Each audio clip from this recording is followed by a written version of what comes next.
క్రీస్తునందున ప్రియులకు ప్రేమతో వందనాలు తెలియజేయుచున్నాను. ఈరోజు దేవుడు మనకు చేస్తున్న వాగ్దానం ఏమిటనగా సామెతల గ్రంథం 11వ అధ్యాయము 17వ వచనం. దయగలవాడు తనకే మేలు చేసుకొనును. ఆమెన్. నా ప్రియులారా, మేలు అంటే మంచి అని అర్థం.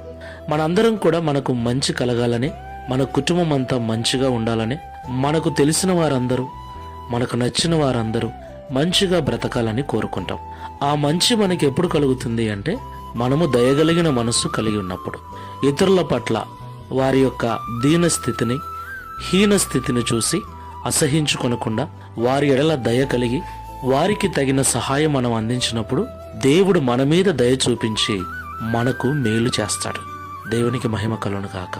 అయితే ఈ లోకంలో ప్రస్తుతము చాలా మంది స్వార్థపూరితమైన జీవితాలను జీవిస్తున్నారు. మంచి సమరయుని మనస్సు ఎవరికినీ లేదు. ప్రతి ఒక్కడు కూడా తాను బాగుంటే చాలు, తన కుటుంబం బాగుంటే చాలు, తన వరకు తానే చూసుకుంటున్నాడు, కానీ ఇతరుల గురించి అసలు పట్టించుకోవట్లేదు. ప్రియ క్రైస్తవులారా, దేవుడు మనకు చూపించిన ప్రేమ మనము కూడా చూపించాలి.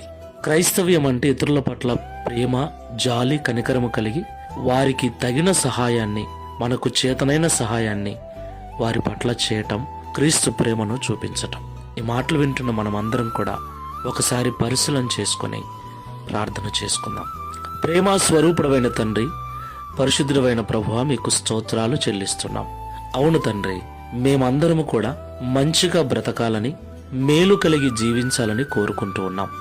అయితే ఇతరుల పట్ల మేము దయ చూపించినప్పుడు, వారి అక్కరలో మేము సహాయంగా ఉన్నప్పుడు మీరు మా మీద దయ చూపించి మాకు మేలును దయచేస్తారని మాతో మాట్లాడారు. మేము మంచిగా బ్రతకాలి, మా కుటుంబము, మా పిల్లలందరూ మంచిగా ఉండాలి, మా బంధుమిత్రులందరూ మంచిగా ఉండాలంటే ఇతరుల పట్ల మేము దయ కలిగి ఉండాలని మాట్లాడారు. అవును తండ్రి, ఈ అంచె దినములలో పౌలు గారు చెప్పినట్లు మనుషులలో స్వార్థం పెరిగిపోయింది నాయన.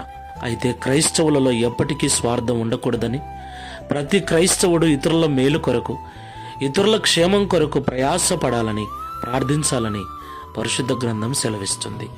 ఆ మాటలు వింటూ చదువుతూ ఉన్న మేమందరము అలాంటి మనసును కలిగి ఉండుటకును, తద్వారా నీ నుండి దయను పొందుకొని మంచిగా బ్రతుకుటకును సహాయం చేయమని, గడిచిన మాసమంతయు కాపాడిన మీ కృపను ఈ నూతన మాసంలో కూడా మా మీద చూపించండి.